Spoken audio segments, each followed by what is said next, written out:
Talking about being duped, China wants to mediate between Israel and Palestine. They've rolled out the red carpet for Palestinian President Mahmoud Abbas. He's in China for 3 days. On Tuesday, the foreign ministers met. China's Qin Gang promised to support Israel-Palestine talks. He offered Chinese wisdom. Wonder what that means. Maybe incursions into your neighboring country or piracy on the high seas, because China will have a lot of wisdom on both of these. But on peace, I don't think so. This visit is less about peace and more about grandstanding. Xi Jinping wants an image makeover, and what better issue than Palestine? The project started last year. President Xi met with Abbas in Saudi Arabia. He promised to help with a two-state solution.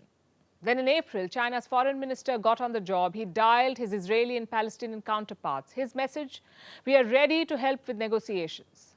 Abbas's visit is the final piece of that project. China can officially claim to be a peace broker now. The question is, can they make an impact?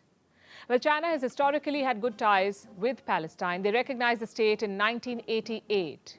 Both Mahmoud Abbas and his predecessor, Yasser Arafat, have made official trips to Beijing. In fact, this is Abbas's 5th trip to China. Their peace plan is based on the two-state solution. The borders will return to 1967, and East Jerusalem will be Palestine's capital. China says it wants to resolve this issue at an early date. Listen to this. President Xi Jinping stressed the need to firmly promote a political settlement of the Palestinian question on the basis of the two-state solution and to strengthen international efforts for a peaceful settlement. As a permanent member of the United Nations Security Council, China will continue working hard with the international community for a comprehensive, just, and lasting settlement of the Palestinian question at an early date. Nothing radical there, but the Palestine issue is not just about the plan, it's also about implementation. It's about getting both Israel and Palestine to agree to the plan, and for that you need leverage. Does China have that leverage over Israel? At this point, it's hard to imagine. They've signed a 25-year deal with Israel's biggest enemy, Iran. They're also locked in a conflict with Israel's biggest supporter, the US. So the question doesn't quite make sense. The equation doesn't make sense, rather. Then what is China's endgame here? One objective is the image makeover.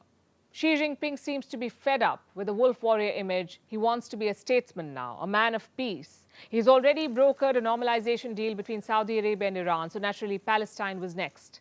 But this vanity project can give indirect gains. For example, more support in the Arab world. You see, young Arabs may not care very much. But among the Arab elite, Palestine is an emotional issue. You support Palestine and you get their support. And that's what Xi Jinping is doing here. He's expected to approve 4 infrastructure projects in the West Bank. He's positioning himself as Palestine's best bet. And if he fails, well, no one will be surprised, will they? Low expectations equal low risk. Xi loses nothing if this policy backfires or if it doesn't work. But he gains a lot by just attempting it. The world should recognize this design. You can't infiltrate your neighbor and preach peace elsewhere. You can't launder your belligerence with peace deals. But that's what China is doing. It is using the realignment in West Asia to gain a foothold there, to displace the United States. And what is Washington doing about it? Well, there's very little they can do at this point. Most Arab countries are moving away from the US as it is. They're exploring ties with Russia and China. Remember the leverage I mentioned. Even America is running out of it. They used Iran to rally Arab countries behind them, but now Saudi Arabia and Iran are mending fences. So Joe Biden's Palestine pitch is a weak one. He wants more diplomatic recognition for Israel. At the same time, he wants to advocate for Palestine. Many would say that's contradictory. Listen to his Secretary of State, Antony Blinken, describing that balancing act. Integration and normalization efforts are not a substitute for progress between Israelis and Palestinians, nor should they come at its expense.